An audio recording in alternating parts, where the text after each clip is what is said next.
పీసీసీకి కొత్త కార్యవర్గాన్ని ప్రకటించింది ఏఐసీసీ. పార్టీలో బూస్ట్ నింపేందుకు అధిష్టానం చాలా కాలం తర్వాత పూర్తి కమిటీ ప్రకటించింది. ఈ కమిటీలో ఎమ్మెల్యేలు, ఎమ్మెల్సీలు, ఎంపీలు, మాజీ ఎంపీలకు చోటు కల్పించింది ఆల్ ఇండియా కాంగ్రెస్ కమిటీ.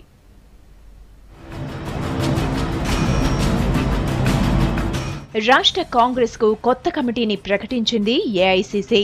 2009లో కమిటీని ప్రకటించిన అధిష్టానం చాలా కాలం తర్వాత ఇప్పుడు పూర్తి స్థాయిలో కమిటీ వేసింది. పాత కమిటీలోని కొద్దిమంది సభ్యులకు మాత్రమే అవకాశం ఇచ్చింది అధిష్టానం. దాదాపు అంతా కొత్త వాళ్లకే చోటు కల్పించింది.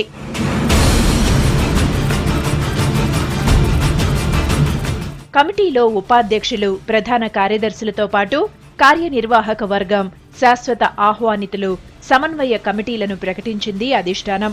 ఆర్డినేషన్ కమిటీలో 31 మందిని, ఉపాధ్యక్షులుగా 13 మందిని, ఎగ్జిక్యూటివ్ కమిటీ మెంబర్స్ గా 35 మందిని, శాశ్వత ఆహ్వానితులుగా 22 మందిని ప్రకటించింది. కోఆర్డినేషన్ కమిటీ, ఎగ్జిక్యూటివ్ కమిటీలలో మాజీ ఎంపీ వివేక్ కు చోటు కల్పించింది అధిష్టానం.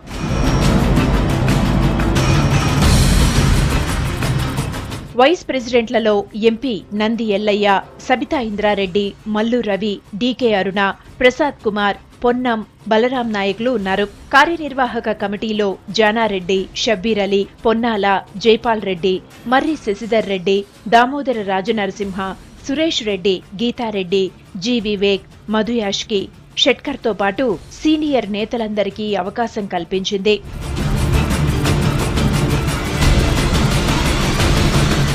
సమన్వయ కమిటీలో పీసీసీ ప్రెసిడెంట్ ఉత్తమ్తో పాటు భట్టి, జానా, జైపాల్ రెడ్డి, వివేక్, దామోదర రాజనరసింహ, డీకే అరుణ, విహెచ్, మధు యాష్కి, గీతారెడ్డి, దానం నాగేందర్ సీనియర్ లీడర్లు ఉన్నారు.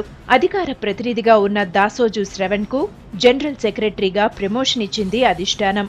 ఆయనతో పాటు ఎమ్మెల్యే సంపత్, మాజీ మేయర్ బండా కార్తికారెడ్డి, నిరంజన్ మరికొందరిని జనరల్ సెక్రటరీలుగా ప్రకటించింది.